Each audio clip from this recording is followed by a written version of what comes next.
Selamat pagi Bapak Ibu semua yang sudah bergabung di webinar pada pagi hari ini. Terima kasih sudah menyempatkan waktunya. Sebelumnya mungkin izinkan saya untuk perkenalan diri terlebih dahulu. Nama saya Nur Khorimah, saya staf marketing di Aeroversum Group. Gitu Bapak Ibu, kita ada di Jogja, kita merupakan sebuah perusahaan teknologi yang ada di Jogja. Nah, untuk hari ini nanti kita akan membawakan webinar yang temanya itu deteksi dini dan juga respon cepat kebakaran berbasis drone. Nah, mungkin sedikit intro dulu terlebih dahulu Bapak Ibu. Mungkin izin memperkenalkan untuk perusahaan kita. Di sini kita ada dua perusahaan ya Bapak Ibu. Yang pertama kita ada Beehive Drones atau PT Aerotech Global Inovasi. Kita adalah perusahaan riset dan penerapan teknologi drone yang berfokus di industri konvensional. Jadi, kita mengimplementasikan bagaimana teknologi drone itu untuk diaplikasikan dan mendukung gimana operasional-operasional yang ada di berbagai sektor, termasuk misalkan pertanian, perkebunan, kehutanan, dan juga sektor lainnya juga. Kemudian kita juga ada PT Lumbung Muncul Sejahtera. Perusahaan ini keterkaitan antara Beehive dengan Beehive Drones karena untuk PT Lumbung Muncul Sejahtera ini dia melanjutkan proses dari Beehive Drones. Jadi ketika nanti misalkan drone itu sudah melakukan akuisisi data atau mengambil data di lapangan, nanti akan diolah lebih lanjut hasil data spasialnya itu oleh PT Lumbung Muncul Sejahtera gitu Bapak Ibu. Mungkin itu saja sedikit perkenalan tentang perusahaan kita. Nah, izin untuk mengenalkan pemateri yang ada, yang akan menyampaikan materi pada pagi hari ini. Kita nanti akan dibersamai oleh Mas Nurohman. Mas Nurohman ini adalah salah satu pilot drone yang ada di Beehive Drones. Eh, Beliau ini memiliki pengalaman baik di bidang penerbangan drone, yaitu sebagai pilot ataupun juga manufaktur drone. Nah, pengalamannya sendiri sudah kurang lebih selama 6 tahun, baik di akuisisi data atau penerbangan drone, terus juga melatih, memberikan pelatihan gitu untuk pengoperasian drone dan juga membantu dalam proses manufaktur drone itu sendiri. Mungkin Mas Nurrahman sudah bergabung di Zoom ya? Apakah Mas Nurrahman sudah bergabung? Iya, sudah Mbak. Oke.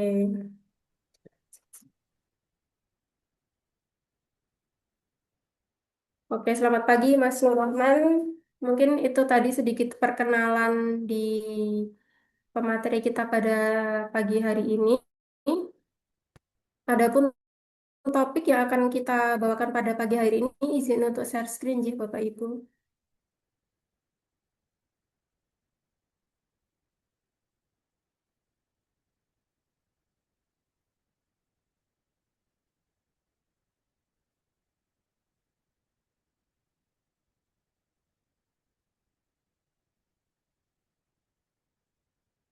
Apakah sudah muncul share screen-nya?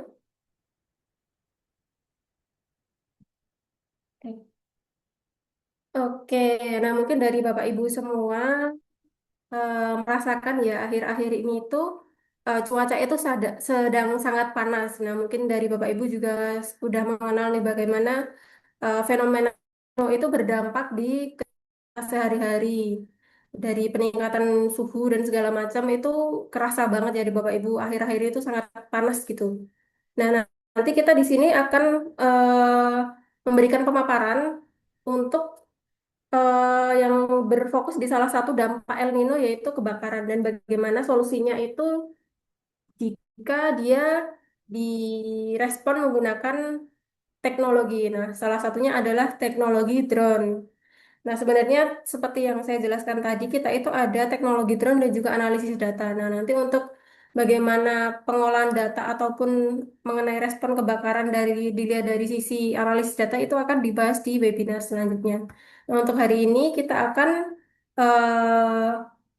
menggali lebih lanjut gitu tentang deteksi dini dan juga respon cepat kebakaran berbasis drone. Nah, mungkin untuk pemaparannya saya serahkan langsung kepada Mas Nur Rohman gitu ya. Sudah siap Mas Nur Rohman? Iya, sudah siap Mbak Nur. Ya, saya serahkan ya. Oke,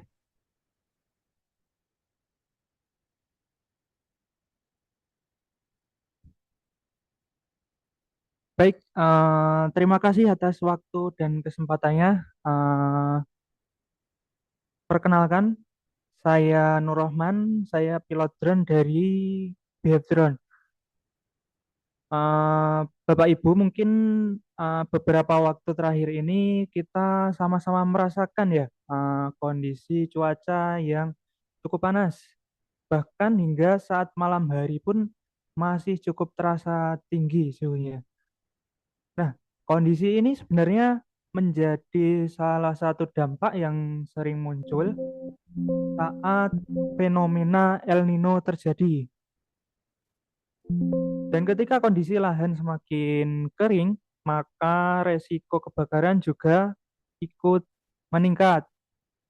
Karena itu, pada sesi kali ini saya akan membahas bagaimana teknologi drone dapat membantu proses deteksi dini dan respon tepat kebakaran agar penanganan dapat dilakukan lebih awal sebelum api berkembang lebih besar. Oke, next ya.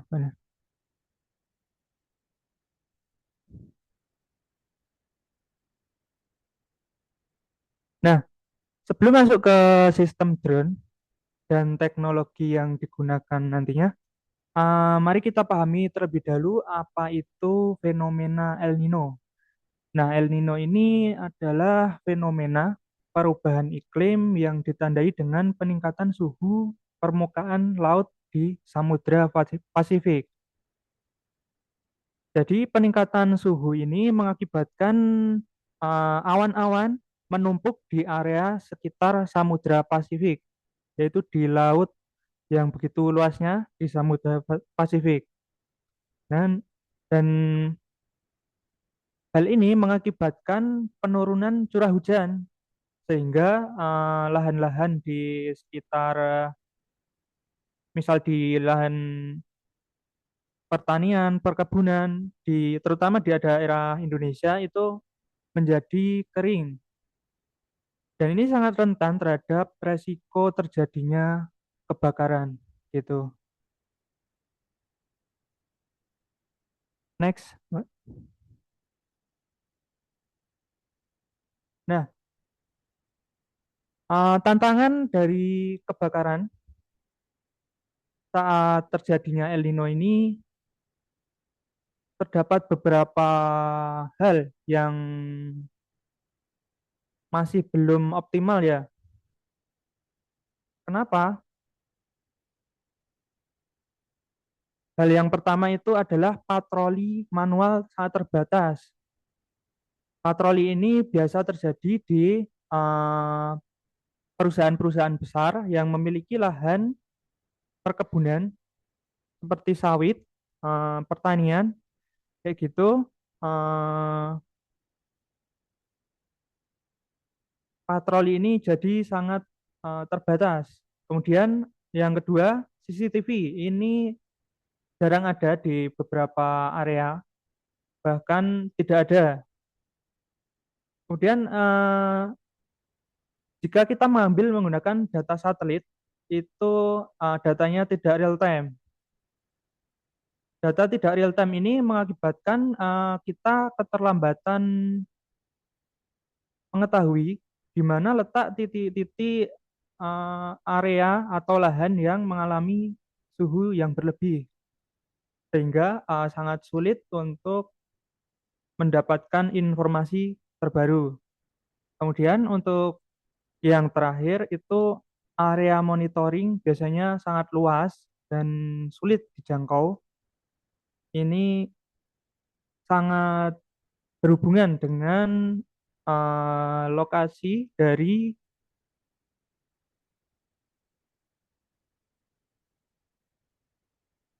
luasnya area gitu. Nah, dari banyaknya hal yang belum optimal ini, kita perlu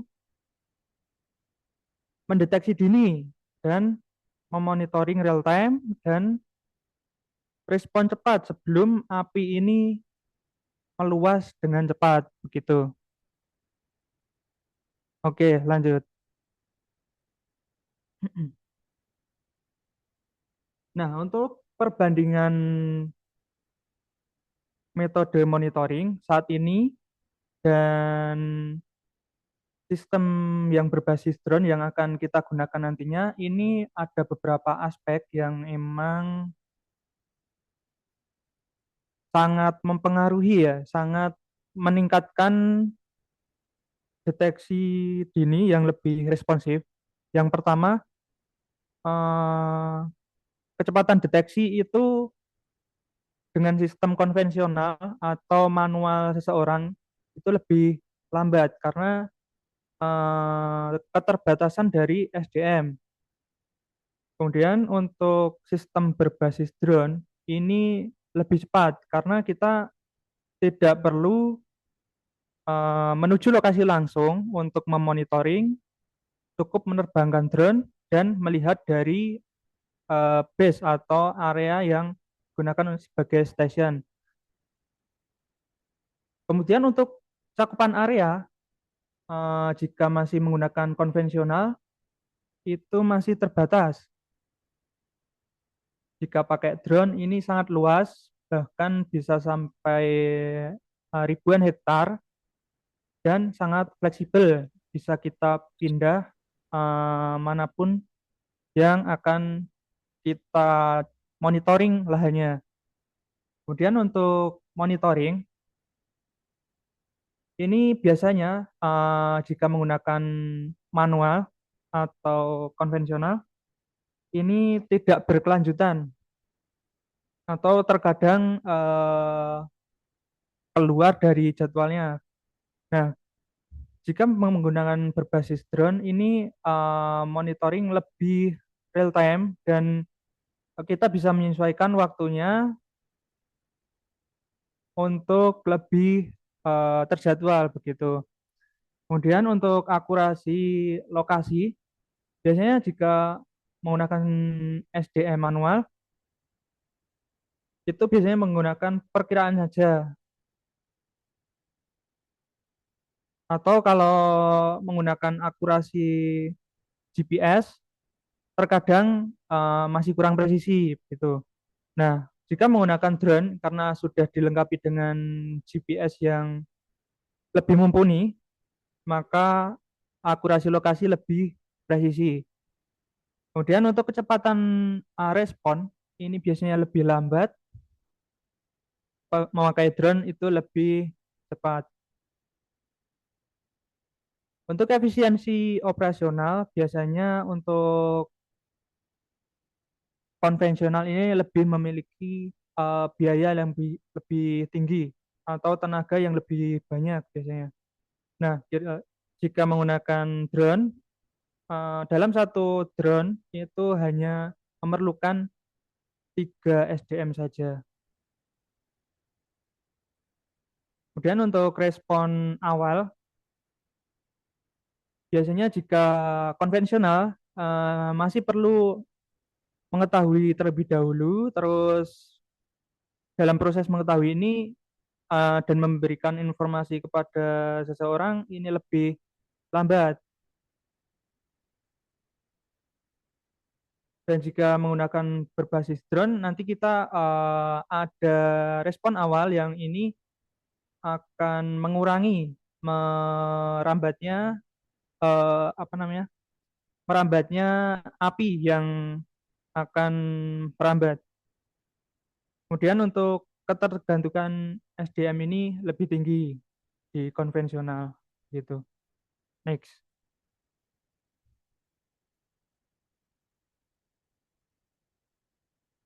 Nah, kita masuk ke eh, sistem yang digunakan untuk deteksi dini dalam kebakaran.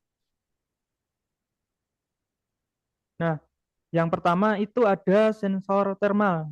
Ini sensor yang sangat penting dalam pengawasan kebakaran di bidang drone tentunya ya. Sensor thermal ini mendeteksi perbedaan suhu untuk menemukan titik hotspot atau titik suhu tinggi. Kemudian yang kedua, monitoring luas. Monitoringnya ini lebih luas karena dapat menjangkau area yang bahkan sulit dijangkau, itu diakses dengan lebih cepat karena tidak ada hambatan drone melewati di atas perkebunan. Kemudian untuk datanya ini yang diberikan oleh drone kepada kita akan dikirimkan secara real time dan informasinya biasanya lebih tepat. Oke, next.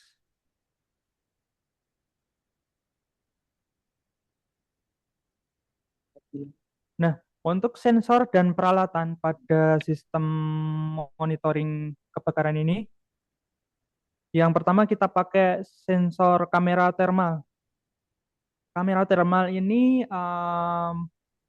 dapat membedakan suhu yang dingin dan yang panas. Dia akan menampilkan dalam bentuk visual yang berbeda. Beda halnya dengan kamera biasa, kamera RGB yang sering Bapak Ibu pakai, kamera HP gitu ya. Terus kamera RGB itu hanya menampilkan warna warna dasar. Nah, kalau ini sudah memiliki tingkat sensor yang tertanam di dalam kamera tersebut.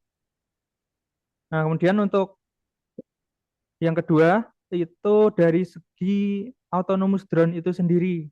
Karena drone ini dapat terbang sesuai jalur yang kita bikin sebelumnya atau kita rencanakan. Jadi kita membuat jalurnya dan drone akan mengikuti jalur di mana jalur tersebut dituju gitu. Kemudian yang ketiga itu adalah fire extinguishing ball. Ini merupakan bagian terpenting dari respon awal terjadinya kebakaran. Dengan menggunakan ball ini, api dapat terpadamkan lebih cepat dan lebih mengenai titik target. Jadi jika bola fire extinguisher ini lebih ini mengenai api, maka akan melepaskan material yang meledakan untuk memadamkan api gitu. Next.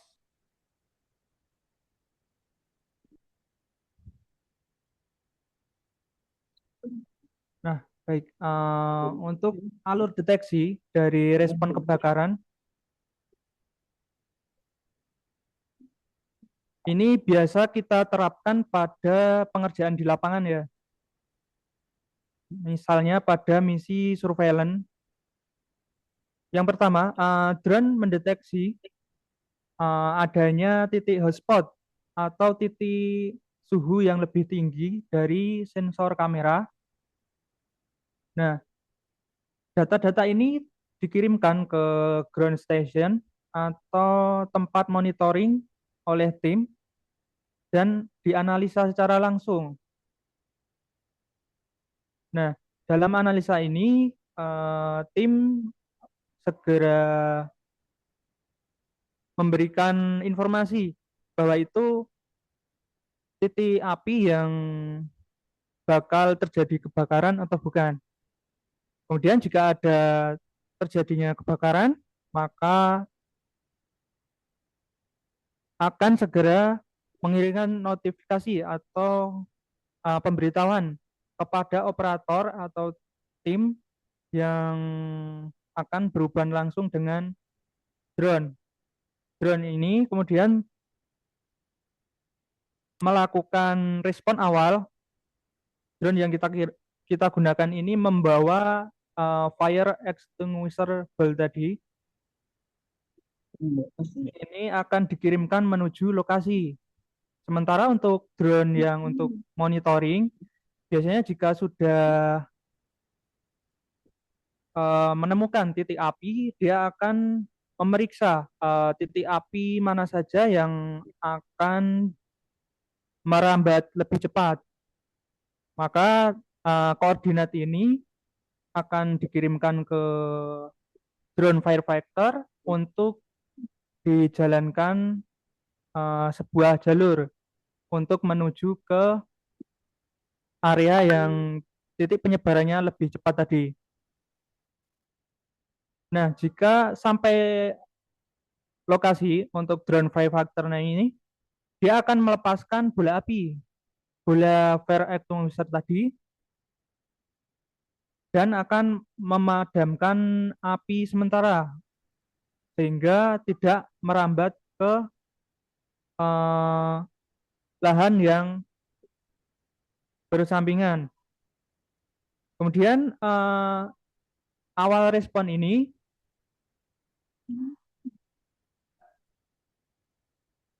tidak diperuntukkan untuk drone terus melakukan pemadaman api, tetapi akan dilakukan penanganan lebih lanjut oleh tim darat karena ini memerlukan pemadaman yang lebih ekstra begitu. Lanjut.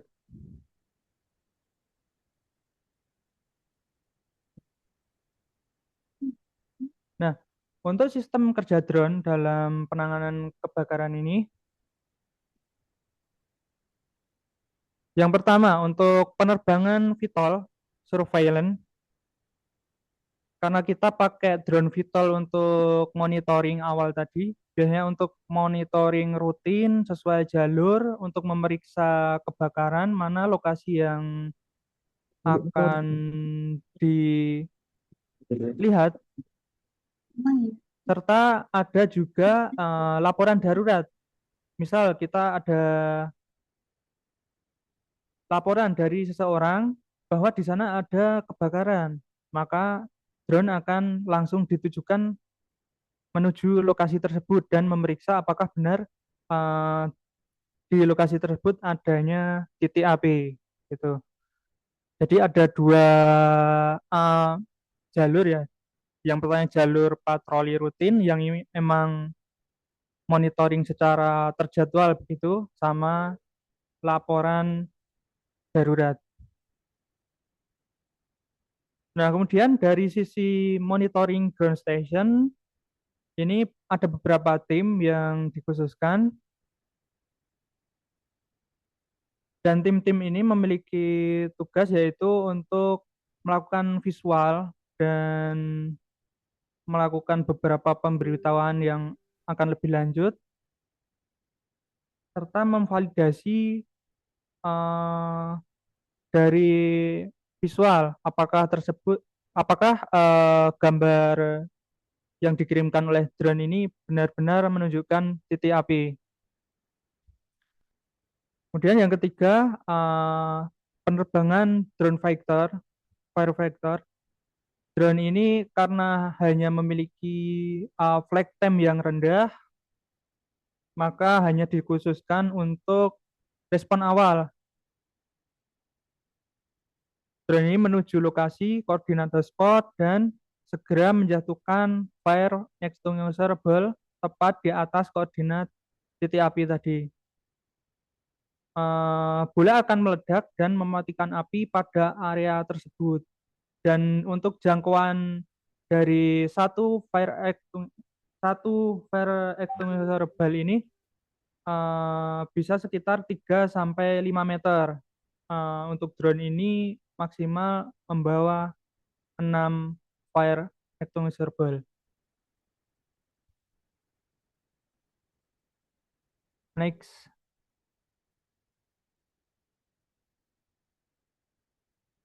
Nah, ini merupakan video yang paling kiri ini adalah POV dari drone Vitol BVDV-25 Surveillance yang dulu melakukan surveillance atau pengawasan di kebun sawit di Kalimantan. Ini untuk tampilan RGB-nya ya, sama seperti kamera-kamera pada umumnya. Jadi akan tampil untuk warna-warnanya sesuai dengan warna aslinya.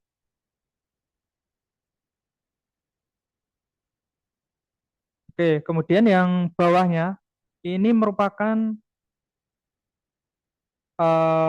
hasil dari video monitoring DVD V25 Vitol Surveillance yang pernah kita gunakan ini untuk pengawasan di malam hari. Jadi walaupun malam hari kamera telemal itu akan membaca secara visual mana suhu yang tinggi, mana suhu yang dingin. Biasanya kalau suhu yang tinggi memiliki warna merah.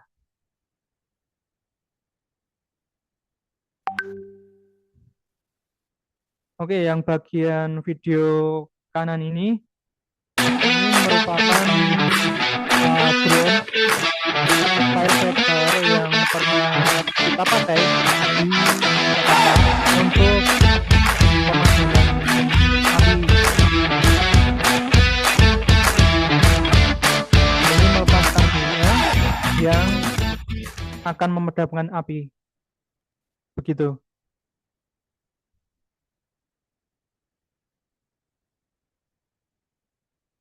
Next.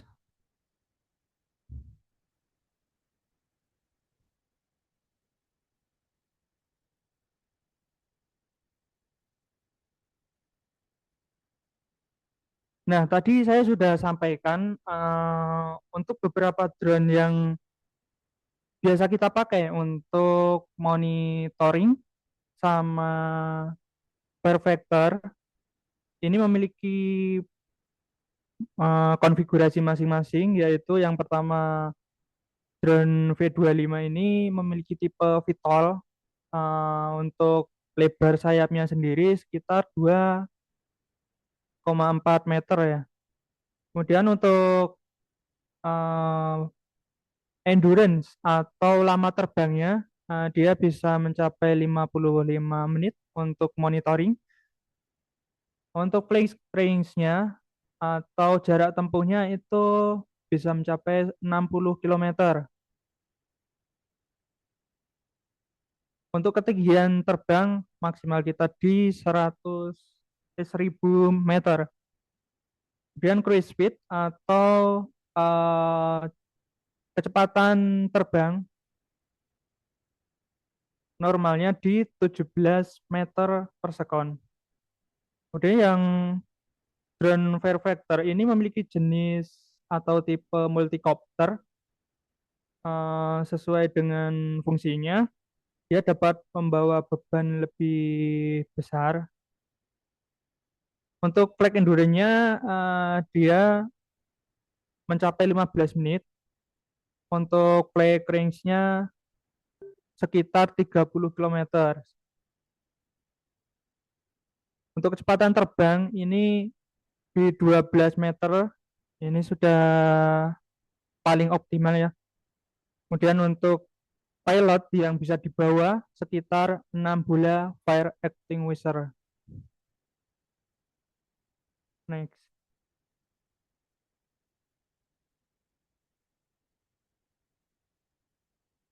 Nah, beberapa project yang pernah kita lakukan itu yang pertama menggunakan Vitol V25 tadi pada tahun 2023 ini lokasinya di Malinau, Kalimantan Utara ya.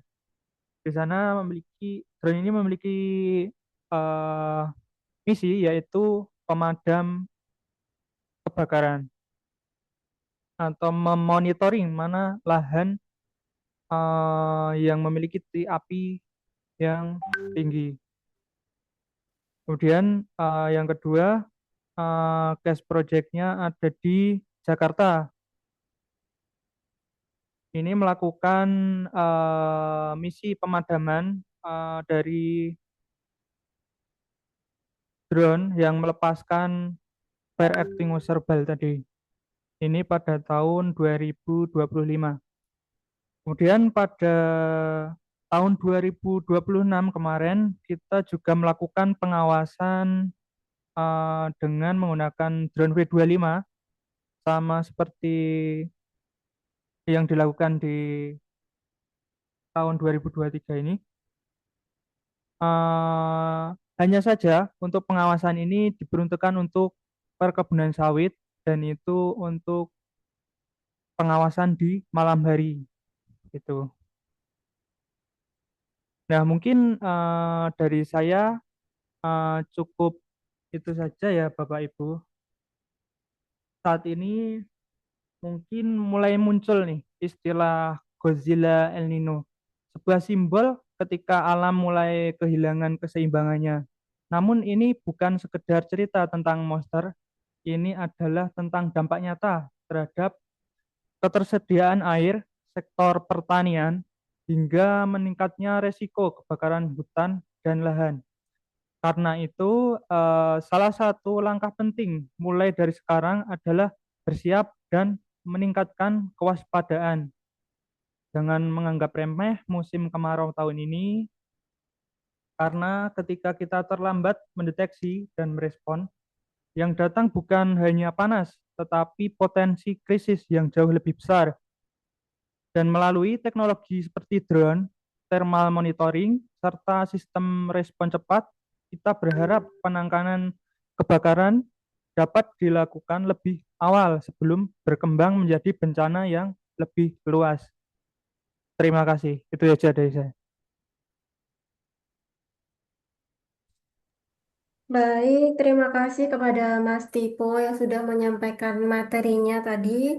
Mungkin sedikit saya rekap ya Bapak Ibu. Tadi kan kita sudah memahami bagaimana fenomena El Nino ini berdampak luas. Salah satunya itu meningkatkan risiko kebakaran dan untuk kebakaran itu sendiri bisa kita mitigasi ataupun kita tanggulangi salah satunya dengan teknologi drone. Nah, tadi sudah dijelaskan ada dua teknologi drone yang bisa digunakan yaitu yang pertama drone surveillance atau BVD-V25 yang dilengkapi dengan sensor thermal. Dia akan diterbangkan di lahan, baik itu hutan ataupun mungkin kebun ataupun lahan pertanian yang memang membutuhkan cakupan yang sangat luas. Jadi dia bisa diterbangkan dan mendeteksi tadi titik-titik panas yang memicu api kayak gitu. Jadi nanti ketika drone itu diterbangkan, kita dapat mengawasi secara cepat mana sih yang berisiko terjadi kebakaran ataupun sedang terjadi kebakaran. Dan tadi dari hasil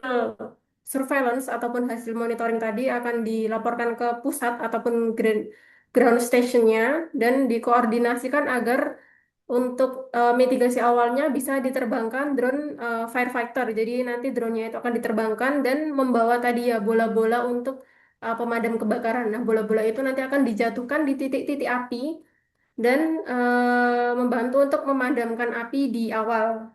Tentunya untuk mungkin lahan yang luas ataupun yang kebakarannya sudah besar tidak cukup jika hanya menggunakan drone. Jadi tetap untuk drone firefighter itu ya perlu dibantu dengan tadi sistem dari darat untuk pemadam kebakaran seperti itu. Nah, kenapa menggunakan teknologi drone? Karena drone sendiri itu yang pertama tadi cakupannya bisa sangat luas, kemudian bisa diterbangkan secara cepat dengan pilot seperti Mas Tipo. Mungkin itu nanti diterbangkan, jadi tidak harus seseorang ataupun dari timnya langsung terbang atau tidak langsung berjalan atau menggunakan kendaraan ke arah yang jauh. Jadi nanti bisa dipantau lebih luas dan juga lebih cepat menggunakan drone seperti itu. Nah, tadi juga sudah dibahas di materinya sensor seperti apa aja yang digunakan, kemudian alur kerjanya seperti apa, dan juga contoh-contoh beberapa real case project ini ya, Bapak Ibu yang sudah dijelaskan. Nah, mungkin kalau dari Bapak Ibu ada pertanyaan ataupun ingin mengetahui lebih lanjut, silahkan mengirimkan pertanyaannya melalui kolom chat yang ada di Zoom. Nanti untuk peserta yang terpilih akan mendapatkan voucher GoPay 25.000 yang akan diumumkan melalui Instagram. Ada yang udah tahu? Oke. Nah, mungkin sambil menunggu sedikit dari Bapak Ibu, kalau ada pertanyaan, mungkin saya izin untuk spill sedikit nih. Tadi kan sudah dijelaskan bagaimana teknologi drone itu bisa untuk mitigasi kebencanaan khususnya kebakaran. Nah, di sesi webinar selanjutnya kita akan melihat bagaimana data spasial itu untuk manajemen risiko bencana. Jadi kalau untuk teknologi sendiri itu kan remote sensing. Kalau mungkin Bapak Ibu mengetahui hal itu, jadi kayak pemantauan jarak jauh itu tuh bisa menggunakan drone dan juga bisa menggunakan satelit.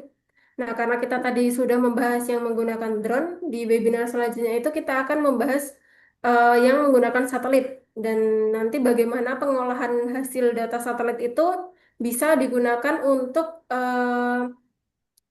menghasilkan keputusan ataupun manajemen risiko kebencanaan. Nah, itu akan dibahas di sesi selanjutnya.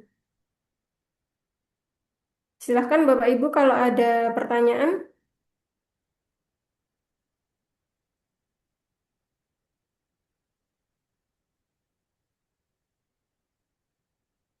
Oh ya, ini ada salah satu pertanyaan ya Mas Tipo.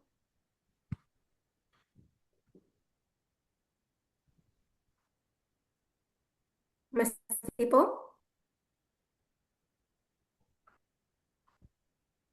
Halo, ya. Ini ada salah satu penanya. Ini izin bertanya Kak, kenapa drone dinilai lebih efisien atau lebih kecil cost-nya dibandingkan metode manual? Sedangkan di sisi lain harga drone itu bisa dikatakan tidak murah atau mahal. Terima kasih. Kenapa tuh? Oke, izin menjawab ya, Mbak. Kenapa drone dinilai lebih efisien atau lebih kecil cost-nya dibanding dengan metode manual ya? Jadi drone ini lebih tepatnya itu eh, untuk cost yang investasi ya. Jadi jika kita memiliki drone dan nanti bisa digunakan lebih lebih lama lagi atau bisa dipakai sampai bertahun-tahun. Jadi jika kita sudah membeli drone, kita tidak memerlukan tenaga ekstra untuk penggunaan SDM. Jadi kalau SDM-nya lebih banyak, biasanya kan memiliki cost lebih tinggi dibanding dengan drone yang kita membeli pada awal saja, kemudian bisa digunakan eh, lebih lama dan itu nantinya cost-nya akan lebih rendah.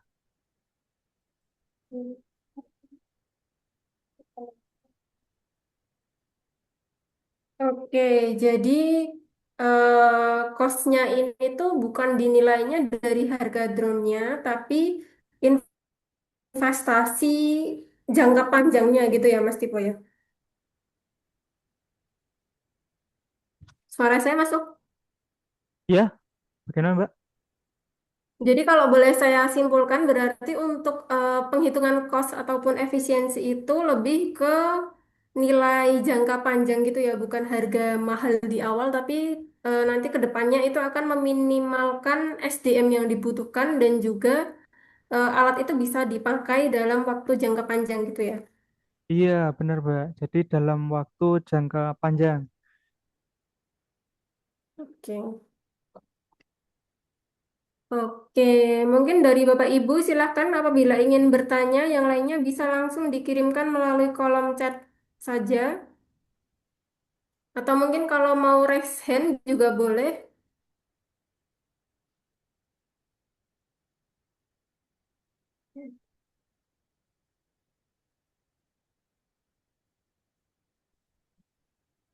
Nah, mungkin sambil menunggu Bapak Ibu bertanya, saya izin tanya nggak apa-apa ya Mas Tibo? Oh iya, silahkan Mbak. Tadi kan sempat di kelihatan itu ya di video. Mungkin kalau dari Bapak Ibu tadi sinyalnya kurang bagus atau gimana? Tadi mungkin videonya agak ngelek ya. Tadi kan ditampilkan di video yang pengawasan malam hari. Nah, Ya. itu tadi kan kayak ada benda kecil yang warnanya merah tuh. Itu apa Mas Timo? Nah, Yang untuk terdekat warna dari merah kamera. yang ada di video tadi itu kan hanya dimensi kecil ya, lebih kecil dari satu pohon sawit. Itu berada di bawah pohon dan terdeteksi kita menganggapnya bahwa itu kendaraan bermotor yang sedang nyala. Dan benar saja dulu dilihat oleh tim darat juga itu benar adanya kendaraan motor yang terparkir dan masih nyala milik orang perkebunan gitu. Oh, berarti bukan, maksudnya itu milik stafnya perkebunan sendiri ya, bukan mungkin dari orang asing atau maling gitu, bukan? Iya. Oke. Terus kalau misalkan nih, tadi kan contoh yang ada di video itu dia pengawasan di sawit ya, yang terdeteksi tadi adalah motor. Nah, kalau misalkan dia ada di hutan atau mungkin di lahan pertanian yang luas, muncul titik api ataupun mungkin di situ ada kebakaran, itu tampilannya akan seperti apa? Nah, kalau titik api biasanya malah lebih nyala merahnya lebih luas. Kalau luasnya tergantung ini ya titik api ya.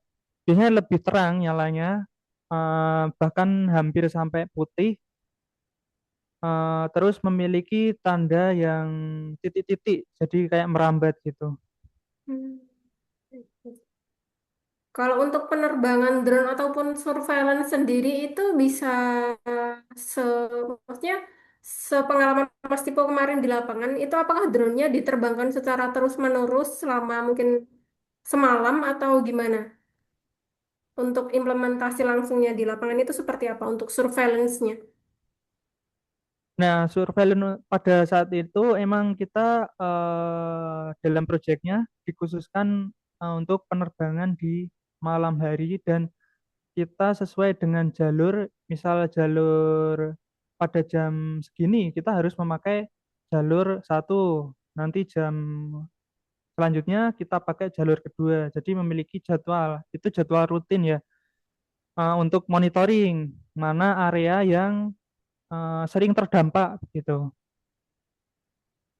Sama kalau eh, jalur yang darurat atau yang ada laporan tiba-tiba, kita biasanya langsung membuat jalur dan drone akan dro- menuju lokasi di mana laporan tersebut eh, didapatkan begitu, Mbak.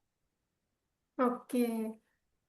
Nah, kalau misalkan tadi kan disebutkan dari data gitu ya, maksudnya data awal tahunnya daerah tersebut tuh rawan itu apakah dari orang-orang lapangan itu sendiri atau bagaimana?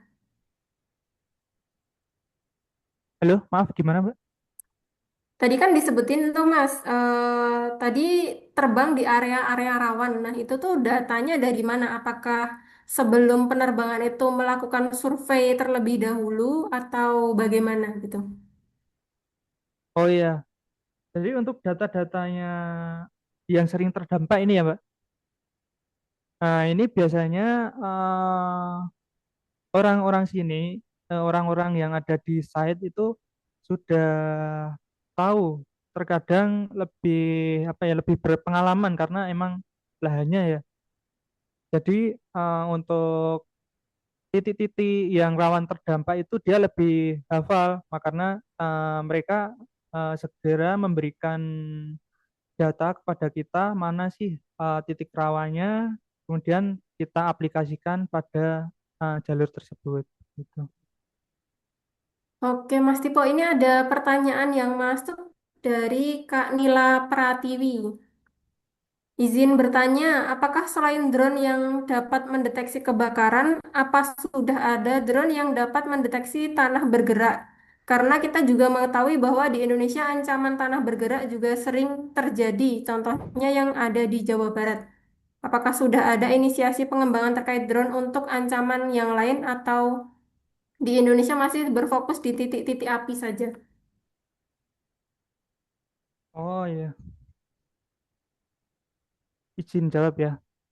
Untuk pengembangan selain pendeteksian kebakaran ini sebenarnya malah jauh eh, lebih banyak ya. Misal untuk pendeteksian tanah bergerak ini kan biasanya memerlukan waktu ya untuk tanah bergeraknya ya. Jadi biasanya dilakukan secara post processing atau tidak secara langsung. Jadi kita menghitung misal waktu ini dia akan bergerak seberapa tanahnya. Kemudian eh, di waktu selanjutnya kita juga akan menerbangkan drone lagi dan mengambil gambarnya, kemudian menganalisa apakah ini benar-benar ada pergerakan tanah Yang tapi seperti juga itu. ada Biasanya gitu. eh, Itu drone yang ini itu sudah disebut sering tapi kita juga aplikasikan dulu dari cash project lain gitu. Jadi tidak hanya kebakaran saja. oke, baik. Izin menambahkan jawaban dari Kak Nila Pratiwi. Jadi untuk drone yang kita kembangkan itu tidak hanya untuk deteksi panas ataupun kebakaran.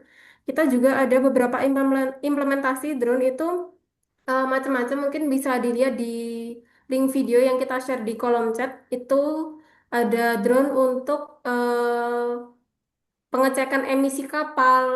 Jadi untuk drone itu diterbangkan di dekat kapal dan juga nanti dia akan merekam data emisi dari kapal itu. Terus kemudian kita juga ada drone pertanian yang mungkin Bapak Ibu yang biasanya kenal dengan drone sprayer. Jadi untuk menyebarkan pupuk ataupun pestisida kayak gitu. Terus kita juga ada modifikasi drone jadi untuk membersihkan langit-langit atap mungkin plafon yang sulit dijangkau gitu juga kita juga ada. Terus untuk pemetaan ataupun eh tadi untuk melihat lahan bergeser, kemarin sempat sebenarnya kita ada di tambang, diterbangin di tambang, kalau Mas Tipo ingat kan juga ada.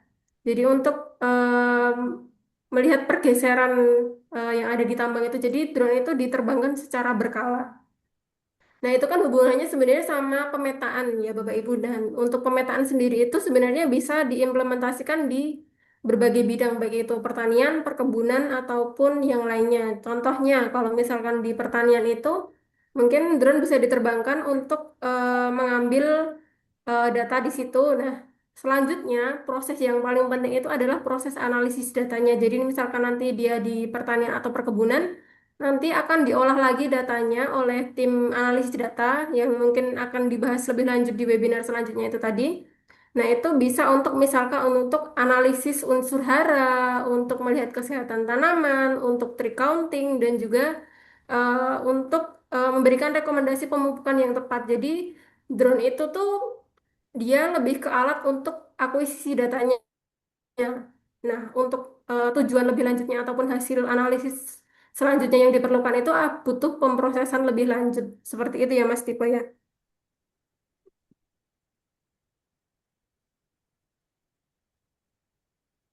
Jadi nanti kalau misalkan dari Bapak Ibu berminat untuk mengetahui lebih lanjut implementasi apa aja, nanti bisa kita infokan lebih lanjut atau mungkin bisa juga melihat website kita di www.beehivedrones.com. Itu nanti ada beberapa contoh case project yang sudah kita upload di situ dan juga ada beberapa layanan apa saja yang bisa kita berikan kayak gitu.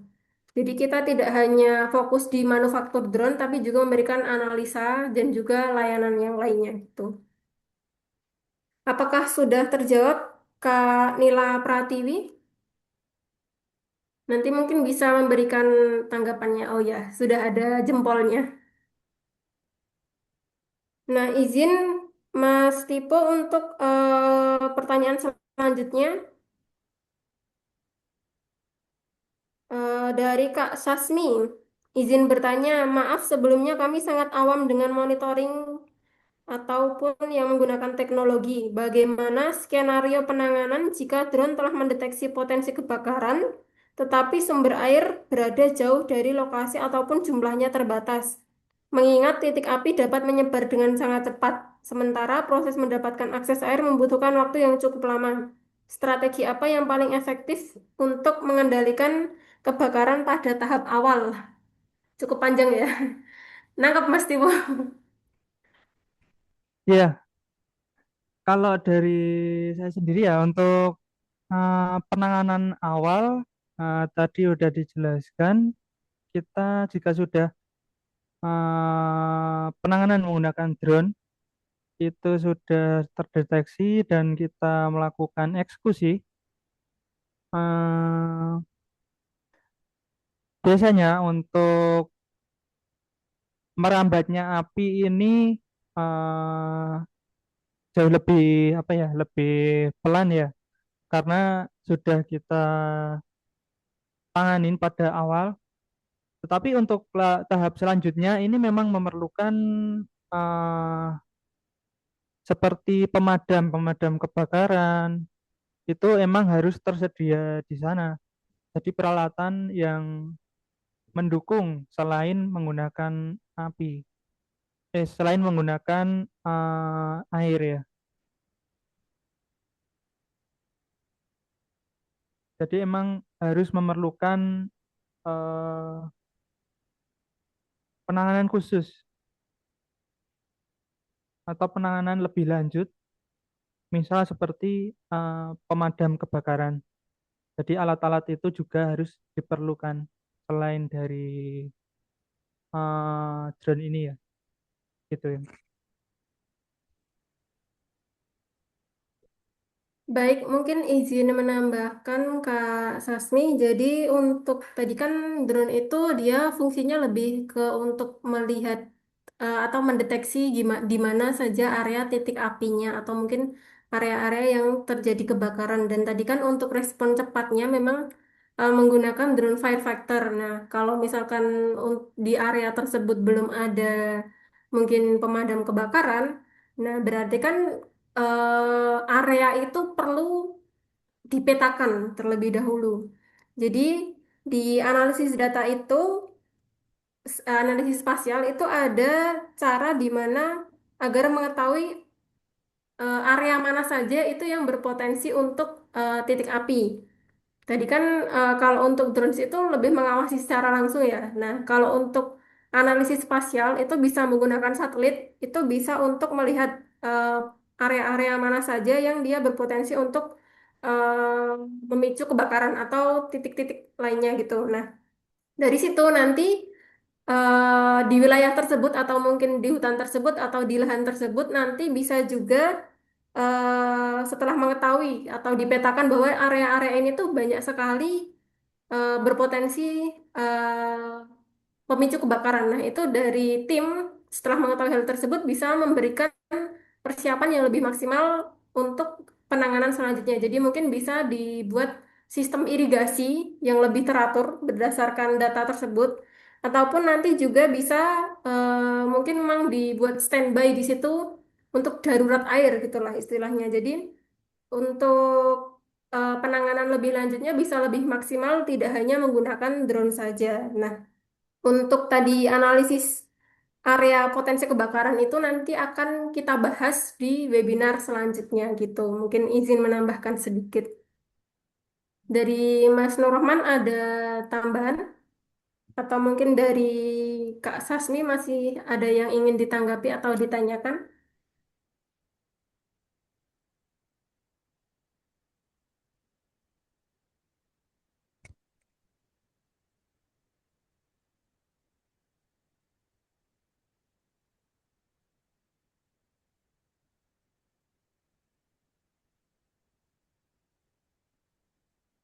Nah, ini dari Kak Sasmi menambahkan penting untuk pemetaan awal untuk daerah yang ingin dimonitoring. Nah, biasanya kalau sebelum area proses monitoring itu tuh ada pemetaannya dulu nggak Mas Tibo di prosedurnya? Apakah kita melakukan survei area dulu atau mungkin memetakan area dulu atau gimana? Sebelum, ya itu tadi kan kalau untuk surveillance itu kan ada jadwalnya kan tadi ada alur atau mission plan-nya itu loh. Nah itu memang area tersebut dipetakan terlebih dahulu atau bagaimana? Ya, ini tergantung lokasi ya. Jadi kalau emang lokasi tersebut sudah sering menggunakan teknologi, makanya eh, titik-titik mana lokasi yang itu sudah benar-benar sering terdampak gitu ya. Tapi kalau emang daerah yang belum pernah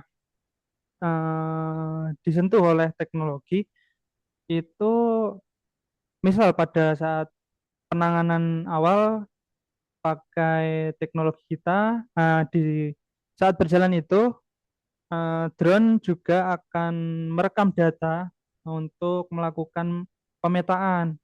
Jadi untuk melakukan pemetaan yang nantinya di kemudian hari itu digunakan untuk analisa lokasi tersebut. Begitu. Oke, jadi memang untuk pemetaan awal ini biasanya dilakukan ya Bapak Ibu untuk area-area yang sebelumnya belum terjamah teknologi istilahnya. Jadi karena memang mungkin kalau dari pengalaman Mas Tipo sebelumnya kan itu tadi di pengawasan di kebun sawit ya, di beberapa perusahaan sawit besar itu tuh mereka memang sudah memiliki teknologi-teknologi drone ataupun mereka sudah memiliki pilot drone sendiri, sudah memiliki ahli geospasial sendiri, tapi beberapa dari mereka juga membutuhkan bantuan dari tim kita untuk melakukan monitoring atau pengawasan lebih lanjut karena mungkin kapasitas dari tim-tim dari perusahaan itu tidak semuanya istilahnya tidak semuanya mungkin sedetail yang bisa kita berikan gitu. Karena kan tadi sudah dijelaskan juga di awal, Mas Tipo ini juga beberapa kali memberikan pelatihan pengoperasian drone kayak gitu. Jadi memang kita juga bisa memberikan istilahnya meningkatkan kapasitas yang dimiliki dari klien ataupun mitra-mitra kita. Seperti itu. Baik, terima kasih Kak Sasmi. Sepertinya sudah terjawab ya. Ini tinggal 3 menit lagi Bapak Ibu. Kalau misalkan masih ada yang ingin ditanyakan, bisa langsung saja dikirimkan di kolom chat sebelum nanti kita tutup Zoom meetingnya.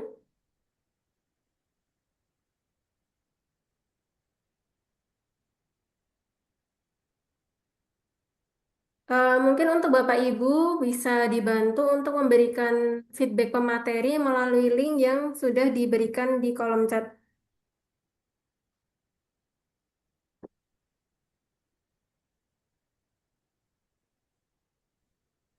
Nah, mungkin sambil sebelum kita menutup meeting pada pagi hari ini, boleh Mas Tipo share sedikit drone apa saja yang sudah pernah dioperasikan selama tadi berapa 6-7 tahun berkiprah di dunia drone. Itu drone apa saja yang sudah dioperasikan dan mungkin implementasinya seperti apa gitu. Oh iya. Oke, Mbak. Untuk saya sendiri sebenarnya telah mengoperasikan dari berbagai macam drone ya.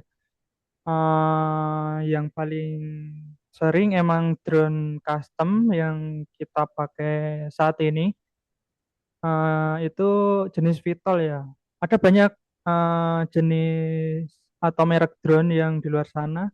VTOL itu yang sering saya pakai, terutama yang V25 ini kan digunakan untuk monitoring di luar sana. Untuk VTOL jenis ini bahkan juga digunakan untuk eh, pemetaan. Kemudian untuk VTOL copter juga dipakai untuk spraying itu kan, spraying atau pengangkatan dropping dropping barang. Kemudian untuk yang paling sering sih eh, drone-drone di kita ya, drone custom, karena dengan berbagai kebutuhan cash project seperti project dulu di Surabaya itu ya untuk pendeteksian karbon, itu digunakan emisi dari gas buang kapal dulu ya. Sama untuk pemetaan paling sering ya pakai DJI sih ya. DJI emang produk pabrikan itu orang-orang sering pakai sama drone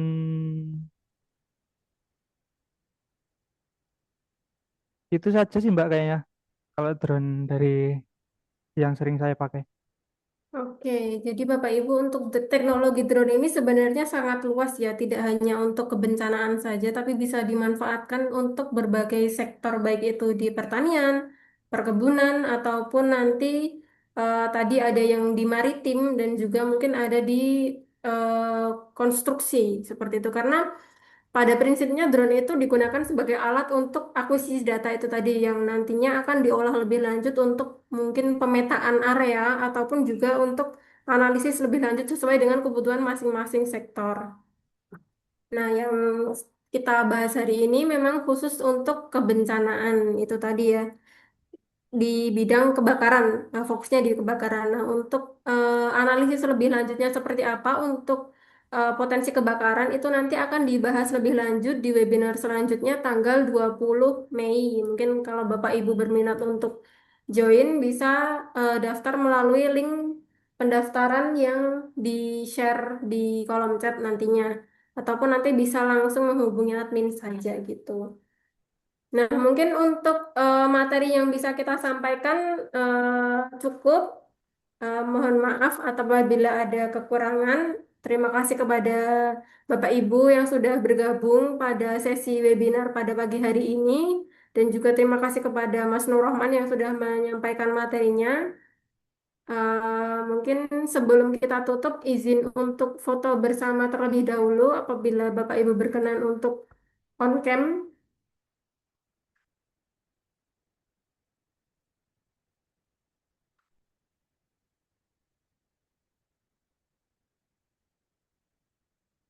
Apakah sudah siap?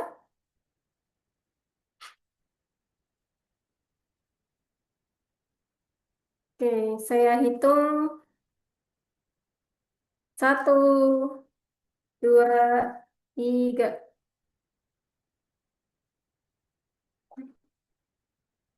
1, 2, 3.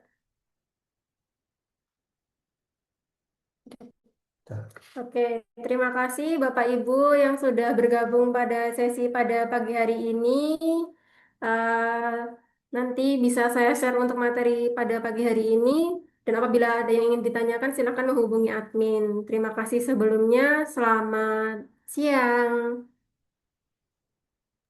Terima kasih, selamat siang. Terima kasih, Mas ya. Sudah.